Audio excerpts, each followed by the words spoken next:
존 그린이라는 미국 작가가 이런 말을 했어요. 이 세상을 살면서 상처를 받을지 안 받을지를 선택할 수는 없지만 누구로부터 상처를 받을지는 고를 수 있습니다. 저는 이 말을 이렇게 기독교적으로 바꿔봅니다.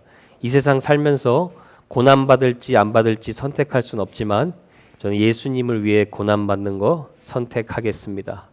여러분, 예수님을 따르는 길 참 행복한 길인 줄로 믿습니다. 따라본 사람이 알아요. 따라본 사람이 아는데 행복한 길인데 고난이 따르는 길이에요. 바울이 분명히 얘기를 했었죠. 너희가 복음과 함께 고난을 받으라. 그래서 여러분, 예수님이 자기를 따르는 길을 뭐라고 마태복음에 표현하냐면 좁은 문으로 들어가라. 멸망으로 인도하는 문은 크고 그 길이 넓다. 예수님을 따르지 않는 길은 넓어요. 근데 생명으로 인도하는 문은 좁고 그 길이 협착하다 그래요. 좁은 문, 좁은 길은 험한 길이라서 찾는 사람이 적다라고 얘기를 합니다. 오늘 말씀의 내용 굉장히 길고 많지만 23절 한 말씀으로 요약이 될 수가 있습니다. 23절에 보면 이런 말이 나오죠. 그때쯤 되어 이 도로 말미암아 적지 않은 소동이 일어났다. Concerning the way, because of the way. 엄청난 소동이 일어났다라는 거예요. 여러분, 도가 무엇을 말하는 걸까요? 기독교인들이 걸어가는 십자가의 길을 말하는 거죠. 복음으로 사람들이 변화되는 것을 보고 에베소 도시에 소동이 일어났다라는 거예요. 자, 어떤 소동인지는 차차 더 살펴보시겠지만 저는 이 말씀 보면서 그런 생각을 했습니다. 예수 믿는 우리 공동체도 우리 공동체 때문에 우리 주위에 적지 않은 좋은 믿음의 소동이 일어났으면 좋겠다. 그런 믿음을 고백해 봅니다. 뭐 별거 아니에요. 쉽게 시작하는 겁니다. 옆에 주변에 있는 지인들이 여러분 얼굴 보면서 시간 갈수록 얼굴에 참 빛이 난다. 당신 왜 이렇게 요즘에 이렇게 기쁘고 평안해 보이냐? 이런 걸로 시작하는 거예요. 그런 믿음의 소동으로 시작하는 거예요. 저는 앞으로 이런 믿음의 소동이 여러분 삶에 충만하게 일어날 줄로 믿습니다. 오늘 본문을 통해 살펴볼 중심 주제는 이것입니다. 십자가의 길. 십자가의 길을 그냥 바라보는 사람이 있고 걸어가는 사람이 있어요. 근데 십자가의 길을 걸어가는 성도들에게는 하나님이 분명하게 세 가지를 약속하십니다. 세 가지의 축복을 약속하십니다. 그래서 오늘 그 세 가지가 무엇인지 하나씩 살펴보려고 합니다. 첫 번째로는요, 여러분, 십자가의 길을 걸어가면 하나님의 시각을 갖게 됩니다. 자, 본문 말씀 21절에 보면 이렇게 나오죠. 이 일이 있은 후에, 여러분, 이 일이 있은 후에 어떤 일이 있었죠? 그 전에 많은 사람들이, 에베소 사람들이 복음을 듣고 회개하고 주님께 돌아오는 일이 있었죠. 그리고 무늬만 크리스찬이었던 믿은 사람들이 믿은 사람이 하나님께 나와서 죄를 자복하고 그리고 미신들을 다 던져버리고 불태우는 일들이 일어났어요. 자, 오늘 말로 말하면 이런 거예요. 말씀을 귀로 듣기만 좋아하던 사람들이 이제 실제로 순종하기 시작했고, 오전에는 예배 드리고 오후에는 세상에 점도 한번 쳐러 가볼까 하는 이런 사람들이 온전하게 자기의 잘못된 죄를 청산하고 주님을 온전한 마음으로 섬기기 시작했어요. 그러니까 놀라운 부흥이 일어난 거죠. 근데 바울은 그런 부흥을 경험한 후에 뭐라고 말하느냐? 뭐라고 얘기합니까? 내가 이제 마게도냐랑 아가야에 가야겠다. 그리고 내가 로마도 보아야 하리라 라고 얘기하고 있어요. 자, 마게도냐 아가야는 뭐냐면 어디냐면 바울이 세운 교회들이 있는 곳이에요. 빌립보 교회가 있고 데살로니가 교회가 있고 고린도 교회가 있는 곳이에요. 그리고 로마도 보아야 한다는 말은 무슨 말입니까? 로마에도 아직 복음을 듣지 못한 영혼들이 있기 때문에 내가 거기 가야겠다 이야기를 하는 거예요.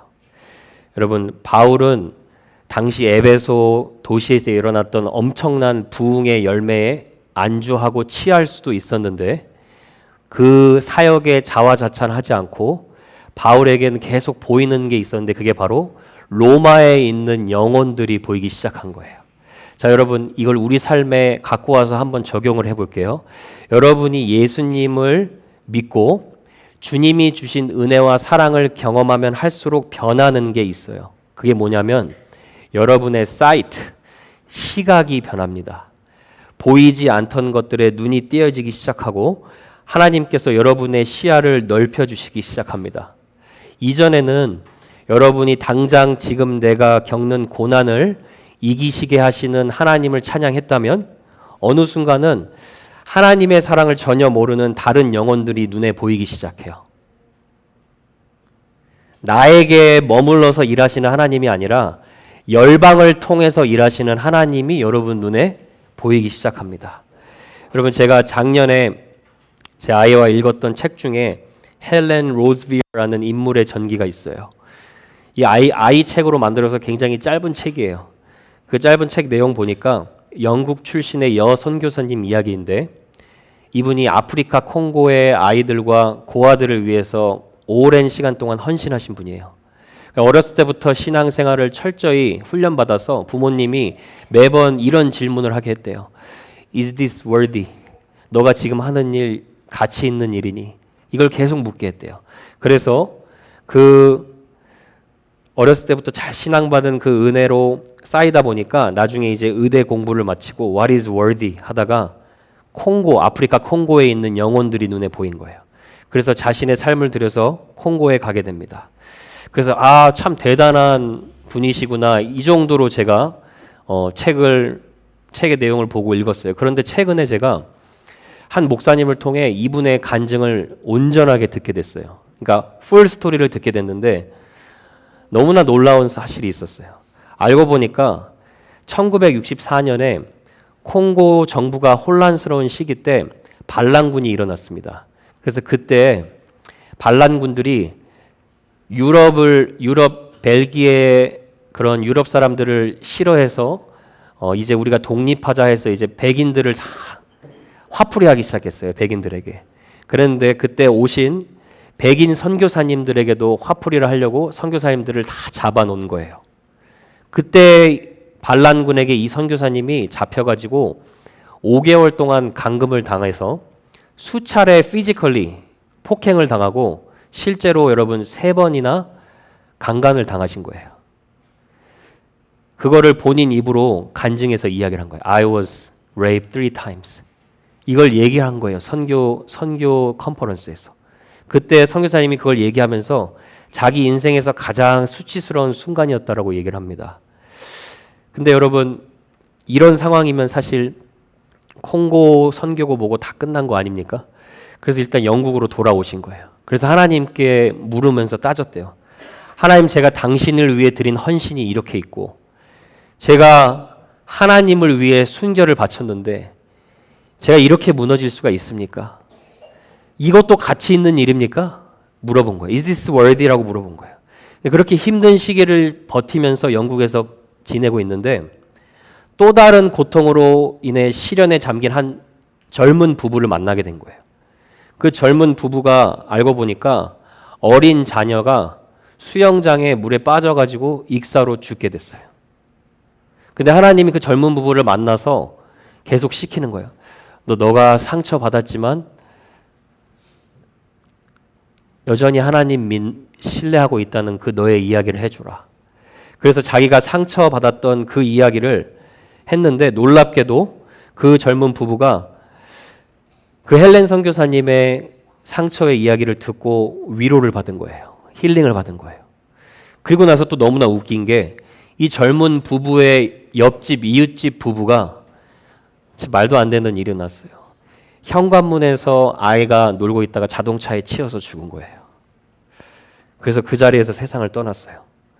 그래서 이 젊은 부부가 헬렌 선교사님이 말한 것이 생각이 나가지고 똑같이 자기도 이렇게 아들 잃어버렸다고 이야기했는데 그걸 통해서 서로가 서로에게 위로받고 힐링이 되었다. 그 소식을 이제 헬렌 선교사님이 듣게 된 거예요. 헬렌 선교사님이 그 소식을 듣고 하나님께 기도를 하는데 하나님이 말씀으로 찾아오십니다. 하나님이 왜 자기가 그런 비극적인 사건을 당했는지 설명하시지 않고 요한복음 21장을 통해서 이렇게 물으셨대요. 너 그래도 나 사랑하냐? 너가 나를 믿는다고 했는데 나도 너를 여전히 믿고 있는다는 것도 알고 있니? 그랬더니 이제 선교사님이 눈물을 흘리시면서 말씀하신 거예요. 네, 주님은 여전히 저에게 가치가 있으신 분이십니다. 나중에 여러분이 간증 이 집을 보면 유튜브에 영상이 나오는데 그렇게 얘기했대요. I am still privileged. Thank you, God. 그 순간에 그 고백이 터졌을 때 하나님의 평안이 선교사님의 마음을 감싸고 선교사님이 1년 후에 그 사건이 있은 후에 다시 콩고에 들어가셔서 20년이라는 사역을 감당하시고 잘 마무리하셨다라는 거예요. 그 자서전에 보니까 선교사님이 이런 고백을 남기셨어요. 제가 당한 고통은 저를 그리스도의 십자가 아래로 더 깊이 끌고 갔습니다. 여러분, 선교사님이 당한 그 비극이 저는 하나님의 뜻이라고 이야기하는 게 아니에요. 그런데 우리가 여러분 여기서 도전받는 부분이 있습니다. 그렇게 말도 안 되는 고통을 겪고 엄청나게 비극적인 사건을 겪고 나서도 선교사님은 자신의 사명의 자리인 콩고가 눈에 보이는 거예요. 어떻게 가능합니까? 주님이 선교사님을 사랑한다는 그 십자가의 사랑이 믿어졌기 때문에 자신의 고통이나 어려움에 주저앉지 않고 여전히 주님의 사랑이 보이고 여전히 콩고에 많은 영혼들이 주님의 사랑이 필요하다는 것을 볼 수가 있는 거예요. 그래서 여러분 나중에 이 선교사님이 이런 간증을 하시는데 이렇게 간단하게 얘기해요. 예수님이 내 안에 계시고 내가 그분 안에 거하면 나는 여전히 하나님께 감사할 수밖에 없다. 여러분, 저는 여러분의 삶에 십자가의 길을 걸어가는 여러분의 로마의 자리가 보일 수 있기를 바랍니다. 사명의 자리가 보여야 돼요. 여러분을 여전히 붙드시고 이끌고 가실 때 나만 사랑하시는 주님이 아니라 그렇게 내가 모진 고통 다 겪고서도 나를 통해서 다른 영혼들을 회복하게 하시는 그 주님의 시각으로 살아갈 수 있기를 축복합니다. 그래서 예수 믿는 사람들은 여러분 여전히 하나님의 관점과 하나님의 시각을 가지고 살아갈 수 있다는 것을 보게 됩니다. 오늘 바울의 모습이 그랬다는 것을 우리가 알 수가 있죠. 자, 두 번째로는 십자가의 길을 걸어가면 세상의 우상을 무너뜨립니다. 자, 이 본문 말씀 23절을 보세요. 23절 보면 이렇게 나오죠. 그때쯤 되어 이 도로 말미암아 적지 않은 소동이 일어났다라고 얘기해요. 자, 여러분 이 소동의 발단은 이렇게 시작이 돼요. 데메드리오라는 자가 일으킨 폭동이라고 볼 수가 있어요. 이 사람이 어떤 사람이냐면 데메드리오는 여신을 섬기는 자라는 뜻을 가지고 있어요. 이 사람은 은을 가지고 오늘 성경 보니까 아데미 여신상을 만들어내는 은 세공업자라고 이야기를 합니다. 아마 여러분 사진 보면 이분이 이런 사람이었던 것 같아요. 보이십니까? 그러니까 오늘날로 말하면 여러분 역술인들이에요. 타롯 카드로 사람들 전봐주는 사람들이에요. 신상 만들어내는 사람들이에요. 근데 바울이 전한 복음을 듣고 사람들이 변화되고 나니까 손님들이 이 신상을 사려고 하는 손님들이 급격하게 줄은 거예요. 그러니까 이제 돈을 벌지 못하기 시작한 거예요. 오늘날로 말하면 타로카드 역술인들 가게들의 문이 닫기 시작한 거예요. 그래서 이 데메드리오가 화가 나서 자기와 같이 비슷하게 신상 파는 자들을 다 선동해서 모읍니다. 모아서 무슨 말을 하냐면 25절에 이렇게 나오죠. 여러분도 알거니와 우리의 풍족한 생활이 이 생업에 있는데 이 바울이 에베소뿐 아니라 전 아시아를 통하여 수많은 사람을 권유하여 말하되 사람의 손으로 만든 것들은 신이 아니라 하니 이는 그대들도 보고 들은 것이라. 그러니까 지금 데메드리오가 분노해서 사람들을 모아서 폭동을 일으키는 이유가 무엇입니까? 우리의 풍족한 삶이 위험받는다라는 거예요. 자, 쉽게 말하면 돈 버는 거 못 번다는 거예요. 왜냐? 예수 그리스도를 믿는 사람들이 이제 더 이상 아데미 신상을 의지하지 않고 살아계신 창조주 하나님을 의지하기 때문에 우리가 돈 못 버는다라는 거예요. 여러분, 우상이 무엇일까요? 데메드리오의 우상은 돈이었어요. 근데 오늘 데메드리오가 우상이 무엇인지 분명하게 이렇게 얘기를 하죠. 사람의 손으로 만들어내는 것들, 이렇게 얘기를 해요. 여러분, 그게 우상이에요. 자, 하나님이 아닌 모든 것들이 나를 지켜줄 거라고 믿는 거, 그게 우상이에요. 하나님이 아닌 다른 모든 것들이 나를 행복하게 해줄 거라고 믿는 거, 그게 우상이라는 거예요. 근데 복음은 그게 신이 아니다라고 얘기를 하는 거예요. 그러니까 복음은 세상의 우상들과 충돌될 수밖에 없어요. 자, 여러분이 예수님을 만날 때도 가장 먼저 일어나는 일들이 있어요. 그게 뭐냐면 예수님을 진짜 만나면 하나님께서 여러분 마음에 있는 우상들이 무엇인지 밝혀주세요. 내가 그동안 하나님 외에 의지하고 있던 것들과 충돌하게 하세요. 자, 여러분들은 우상이 꼭 돈, 성공, 성취, fulfillment, power 이렇게 생각할 수 있는데 이 자체가 우상이 절대 아닙니다. 왜냐하면 여러분 돈은 잘 쓰면 굉장히 좋은 거예요. 권력도 하나님이 주신 뜻대로 사용하면 다른 사람을 복되게 하는 겁니다. 성공도 마찬가지예요. 성공도 성공한 사람이 잘 성공의 힘을 나누어주면 선한 영향력을 끼칩니다. 근데 여러분 진짜 우상의 문제는 무엇이냐? 에스겔서 14장 5절에 보면 이렇게 나와요. 하나님이 이스라엘 백성의 우상을 심판하는데 뭐라고 얘기하냐면 이스라엘 족속이 우상으로 말미암아 나를 배반했다라고 얘기하는데 그 이유가 뭐냐? 그들이 마음 먹은 대로 행했다라는 거예요. 그래서 내가 그들이 마음 먹은 대로 행한 대로 내가 그들을 심판하려 한다 이 말을 하고 있는 거예요. 자, 여러분 잘 들으세요. 우상의 진짜 원인은 무엇이냐? 인간이 마음 먹은 대로 살고 싶어 하는 삶이에요. 그러니까 여러분 돈, 권력, 사랑, 잘못된 사랑, 마약 어떤 것이든 우상이 될 수 있는데 그 우상의 진짜 배후에는 무엇이 있습니까? 자기의 잘못된 병든 자아를 숭배하는 데 있다는 거예요. 자, 여러분 데메드리오에게 풍족함이 우상이었다면 야곱에게는 무엇이 우상이었을까요? 자, 창세기 29장 20절 보면 이런 말씀이 나와요. 야곱이 라헬을 위하여 7년 동안 라반을 섬겼으나 그를 사랑하는 까닭에 7년을 며칠같이 여겼더라. 자, 사랑꾼도 이런 사랑꾼이 없어요. 누가 보면 야곱이 최고의 사랑꾼이라고 얘기할 수 있는데 여러분이라면 한 여자랑 결혼하겠다고 시아버지 밑에서 노예처럼 7년 동안 일할 수 있겠어요? 근데 야곱이 시키는 대로 일을 합니다. 근데 여러분 야곱의 진짜 우상이 라헬이었어요. 자, 여러분 야곱은 라헬을 얻고 나서도 라헬만 편협적으로 사랑해서 여러분 성경 보시면 아시겠지만 그 자녀들이 다 상처를 받고 자녀와 자녀가 서로 죽이는 비극적인 일들이 일어나요.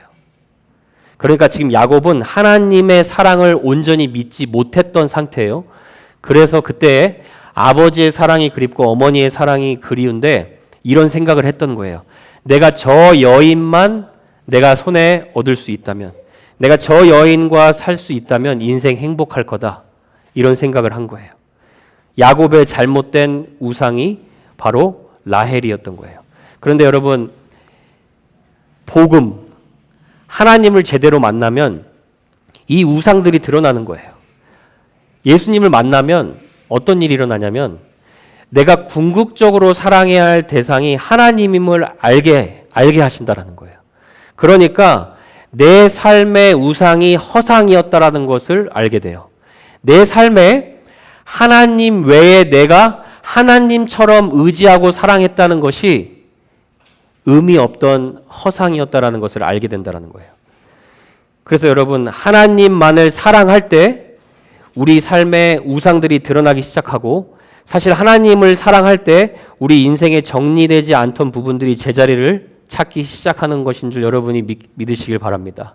그래서 여러분 C.S. 루이스가요 이런 말을 했어요. 잘 보세요. 현대 성도들이 갖고 있는 문제는 너무 많은 것을 사랑하기 때문이 아니다.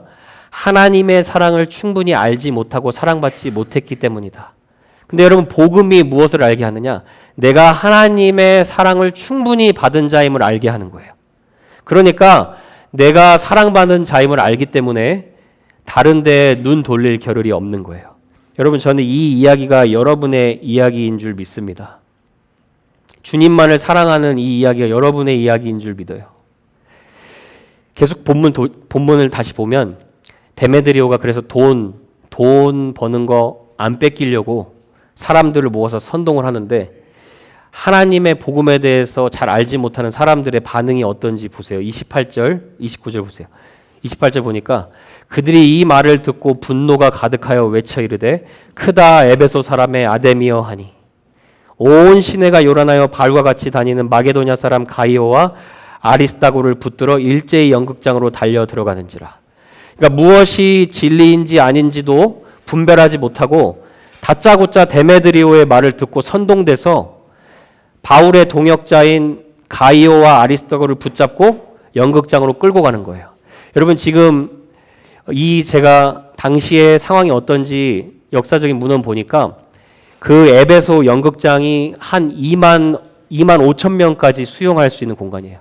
그러니까 이 무리들이 데메드리오가 말하는 게 진리인지 거짓인지도 알지 못하고 듣고 모여가지고 그냥 다짜고짜 바울과 바울의 선교팀들을 죽이려고 하는 그런 분노가 일어나는 모습을 지금 보고 있는 거예요. 그래서 32절에 보니까 어떤 사람은 이 말하고 어떤 사람은 저 말하면서 자기들이 왜 바울에게 화가 났는지도 모른다고 얘기를 해요. 여러분, 예수님을 믿는 사람이 그래서 어떤 소리인지 잘 분별해서 들어야 합니다. 여러분, 요즘은 세상이 이렇게 하는 게 유행이다 하면 그거 따라가요? 요즘은 자식을 이렇게 키워야 성공한다 하면 그걸 따라가죠. 근데 예수 믿는 하나님의 사람들은 세상 소리를 잘 분별해서 들어야 돼요. 들리는 대로 듣지 않고 잘 분별하면서 하나님께서 말씀하시는 진리의 말인지 잘 분별하면서 들을 수 있어야 합니다. 그래서 예수 그리스도를 따르는 자들에게 하나님이 약속해 주신 것이 있어요. 그게 뭐냐면 요한일서 5장 19절 보세요. 또 아는 것은 우리는 하나님께 속하고 온 세상은 악한 자에 처한 것이며. 자, 예수 믿는 사람은 무엇을 알죠? 내가 하나님께 속했다라는 걸 알아요. 그리고 세상의 사람들이 악한 자에 처한 것임을 알아요. 그래서 여기 또 나오죠. 20절에 또 아는 것은 하나님의 아들이 이르러 우리에게 지각을 주사 우리로 참된 자를 알게 하신 것과 또한 우리가 참된 자 예수 그리스도 안에 있는 것이니 그는 참 하나님이시요 영생이시라. 그러니까 하나님께 속한 자는 어떤 말이 하나님에게 속한 말인지 어떤 말이 세상에게 속한 말인지 분별할 수 있는 지각을 가졌다라는 거예요. 참된 자인 예수님을 알고 끝까지 따른다라는 거예요. 그래서 여러분, 예수 믿는 사람이 세상의 우상을 드러내는 이유가 무엇이냐? 다른 사람은 세상의 소리와 사람의 소리에 쉽게 흔들려서 살아가죠.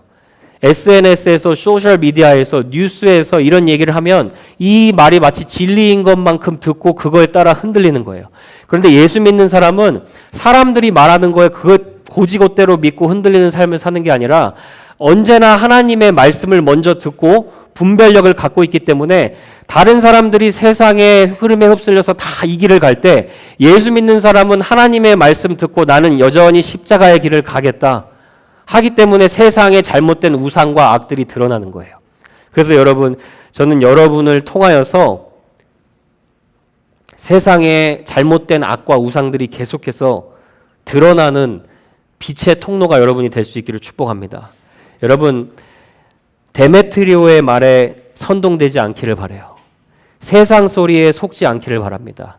우리 주위에 그런 소리들이 굉장히 많아요. 그런 게 다 우상이에요. 이렇게 해야 행복할 것이다.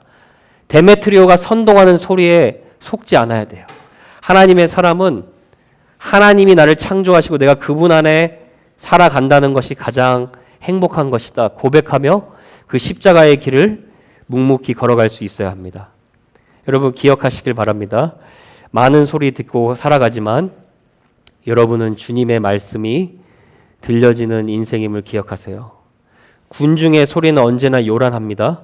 그러나 그 속엔 진리가 없습니다. 그러나 진리를 따르는 여러분을 통해 하나님은 우상을 드러내시고 또 여러분을 세상의 우상에서 잘 지켜주는 빛의 자녀로 살아가게 하실 줄로 믿습니다.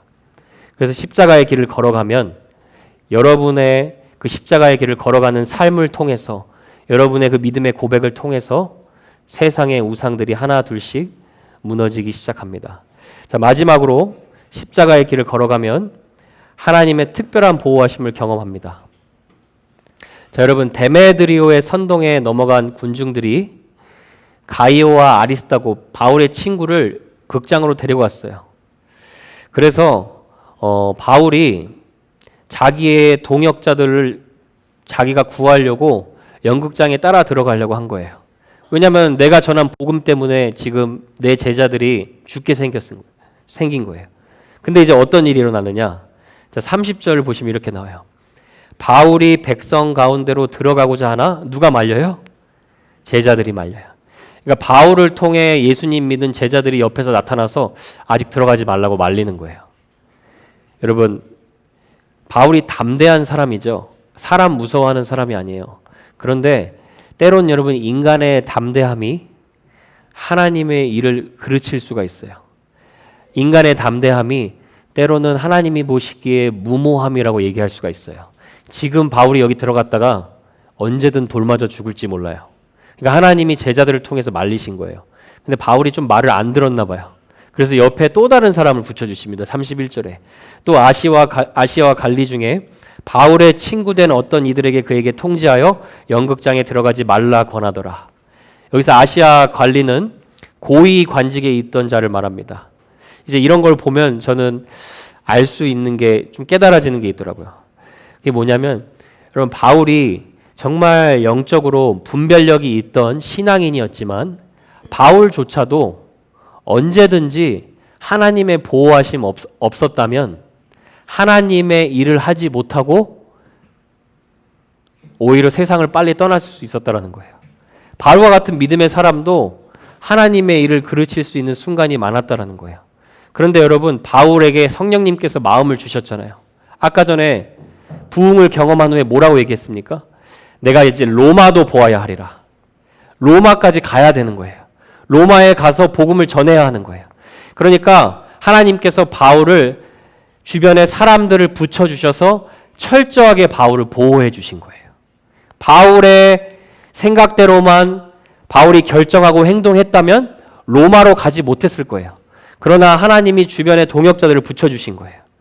여러분, 하나님의 일은요, 내가 하고 싶은 열정대로만 하는 게 아니라 하나님의 주변에 붙여주신 사람들을 통해서 함께 일해 나가시는 하나님의 역사인 줄로 믿습니다. 여러분, 때로는 하나님이요, 사람을 통해 여러분 말리실 거예요. 여러분의 열정 워워할 거예요. 열정이 없으면 열정을 갖게 도와주실 거예요. 근데 우리가 알아야 될 게 있어요. 하나님의 때와 하나님의 방법으로 하나님께서 허락하신 만큼만 일할 수 있는 것이 우리의 인생인 줄로 믿습니다. 그래서 여러분, 하나님이 이렇게 사람들을 붙여주신 거예요. 지금 군중들이 얼마나 이성이 잃은 상태인지 33절에 보면 또 유대인들 중에 높은 사람 중에 한 명인 알렉산더를 이렇게 유대인들이 보내가지고 이 군중들 좀 말리려고 한 거예요.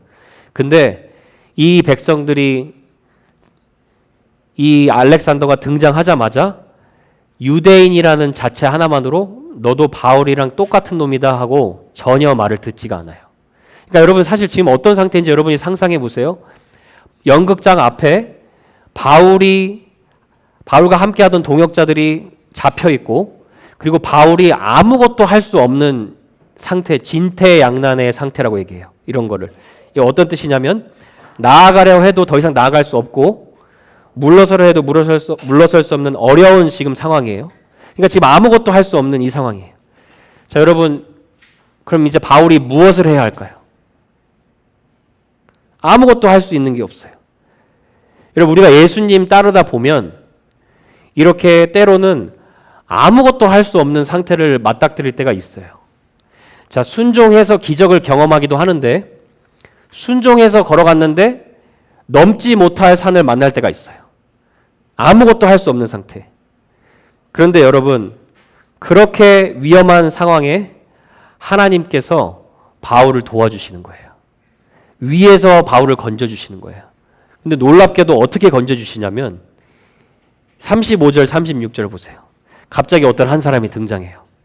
서기장이라는 사람이 등장해요. 자, 서기장이 무리를 진정시키고 자, 몇만 명이 있는데 유대인 알렉산더가 나가서 진정시키려고 할 때는 아무런 반응이 없다가 이 서기장의 존재만으로 갑자기 무리가 진정돼요. 이 서기장이 누구냐면 바울과 전혀 사실 친분이 없는 사람이에요. 영어로는 이렇게 나오죠. 타운 클러크라고 나오죠.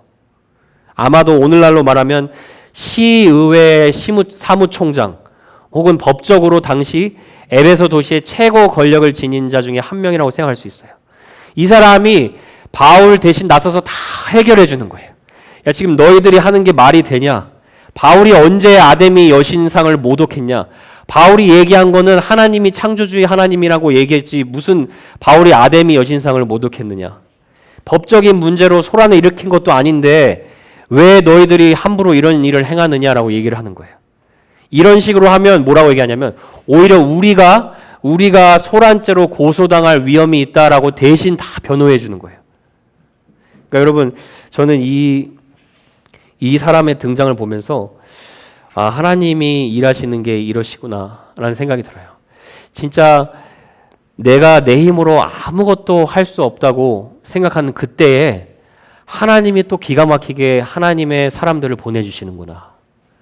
근데 그 하나님의 사람이 믿는 자도 아니에요. 믿지 않는 세상의 권력을 잡은 자예요. 그러니까 여러분 우리가 알아야 될 게 있어요. 십자가의 길을 걸어가는 자들, 사명을 따라서 그 사명을 붙들고 계속 예수님의 말씀에 순종하며 걸어가는 그 길에는 하나님이 세상의 행정 질서와 세상의 권력까지 사용하셔서 여러분을 보호하신다라는 거예요. 여러분 믿으십니까? 하나님의 결국은 주권적인 은혜로 여러분의 인생을 하나님이 보호해 주시는 거예요. 그러니까 여러분 우리 인생은 기억해야 돼요.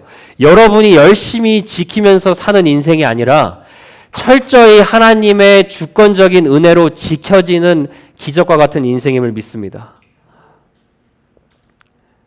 저는 이 말씀 보면서 진짜 절대적인 파워, 절대적인 권능, 능력은 오직 여호와께만 속해 있구나라는 그 생각이 들었어요. 시편 62편 11절 보세요. 하나님이 한두 번 하신 말씀을 내가 들었나니 권능은 하나님께 속하였다 하셨도다. 여러분 세상의 정치의 어떤 권력도 사실 오직 하나님께 속한 것인 줄로 믿습니다. 하나님이 그 권력까지 사용하셔서 하나님의 백성들이 자기 사명을 감당할 수 있는데 사용하게 하신다는 거예요. 여러분 요즘에 K-웨이브가 한창이죠. 코리안 웨이브가 한창입니다. 뭐 한국 화장품 얘기하면 외국인들도 다 알아요. 제가 모르는 한국 가수까지 외국인들이 더 잘 알아요. 여러분 왜 한국을 하나님께서 이렇게 계속 유명하게 하시는 것 같으세요?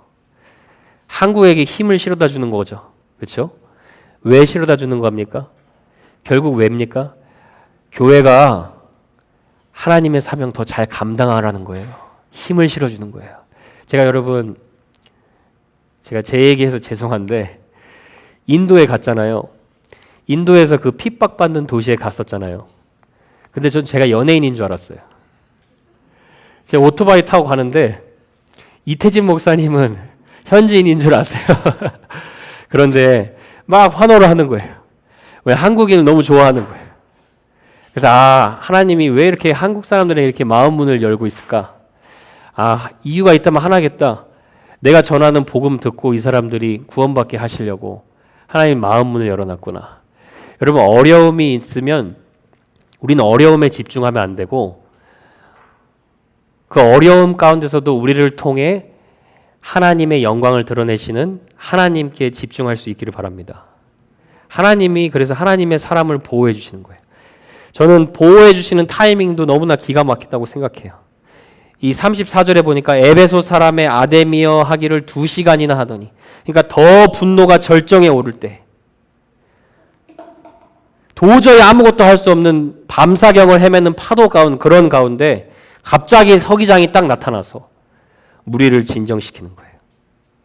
여러분 하나님이 우리를 지켜주시는 거 우리가 당연히 믿지만 어떤 상황 가운데서 우리를 지켜주시냐? 내가 아무것도 할 수 없다고 손 다 내려놓은 그 시점에 하나님은 저와 여러분을 지켜주시는 분인 줄 믿습니다. 신명기 32장 10절 보면 그래서 이런 말씀 나와요. 여호와께서 그를 항무지에서 짐승이 부르짖는 광야에서 만나시고 호위하시며 보호하시며 자기의 눈동자같이 지키셨도다. 아무것도 보이지 않는 황무지에서 만나주신다라는 거예요. 그리고 여기서 보호하신다라는 말은 하나님이 아주 주의 깊게 자기의 백성을 살펴보신다라는 거예요. 그래서 여러분, 성도의 인생 행복한 인생인 줄 믿습니다. 그런데 십자가의 길을 걸어가는 인생이 전능하신 하나님께 보호받는 인생인 줄 믿습니다. 이 모임의 마무리가 어떻게 끝나느냐? 이 서기장이 얘기했더니 뭐라고 나오느냐? 이에 그 모임을 흩어지게 하니라. 여러분이 한번 생각해 보세요. 한 명이 나와가지고 몇 마디 하는데 사람들이 어떻게 하려고 해도 이 이성이 잃은 상태로 선동에 완전히 머리가 잡혀가지고 바울을 죽이려고 하는 언제든지 위험한 상태에서 잘 보세요. 서기장이라는 한 사람이 나타나서 몇 마디 하는데 이 몇만 명이 갑자기 조용해진다. 여러분 뭐가 생각나세요? 저는 오병이어 때 2만 명이 주님이 시키는 대로 가서 앉으라 하니까 질서정연하게 앉아서 밥 먹는 거 기다리려고 앉았던 그 상황이 생각이 나요. 그러니까 뭘 말하는 거냐면 여러분, 이 서기장을 누가 보내신 겁니까? 하나님이 보내신 거예요. 이 권위가 하나님께서 드러나게 하시는 거예요. 누구를 보호하려고? 바울을 보호하려고. 여러분, 세상의 어떤 권위도, 세상의 어떤 능력도 하나님께서 사용하셔서 여러분을 보호하신다는 거 꼭 기억하실 수 있길 바라요. 하나님의 사람들을 해치려는 모임은 사라지게 돼 있습니다. 그래서 여러분을 이길 수 있는 세상 세력은 없는 거예요. 그래서 성도의 별명이 이기는 자입니다. 여러분, 이기는 자로 불러주셨으니 지는 자로 살아가지 마시고 사명 감당하시면서 이기는 자로 살아가실 수 있기를 축복합니다. 말씀을 맺겠습니다. 가장 중요한 질문, 여러분 이렇게 물어보셔야 돼요. 여러분, 십자가의 길 걷고 계십니까? 여러분, 예수님이 말씀하셨어요. 너 나 따라오려거든 너를 부인하고 내가 너에게 맡겨주신 사명의 십자가 지고 나를 따를 것이니라. 자, 여러분 이거 질문해야 됩니다. 여러분, 십자가의 길 걸어가고 계십니까? 아멘이라고 하실 수 있길 바라요. 예수님 믿으면 걸어가고 계신 거예요. 주님의 말씀 따르면 걸어가고 계신 거예요. 근데 그 길, 좁은 문 좁은 길입니다. 편안하고 쉬운 길 아닙니다. 그러나 하나님이 부르신 사명의 길이고 그 길로 갈 때 천국문에 이르게 될 줄로 믿습니다. 그리고 이 길을 걸어가는 여러분을 하나님께서 책임지시고 지켜주시고 이 십자가의 길 걸어갈 때 저는 여러분이 그 길 끝에서 주님을 만나 뵐 줄로 믿습니다. 이번 한 주도 십자가의 길 주님과 함께 걸어가고 있음을 확신하고 감격과 감탄이 있는 한 주 되시기를 주님의 이름으로 축복합니다. 잠시 기도하겠습니다.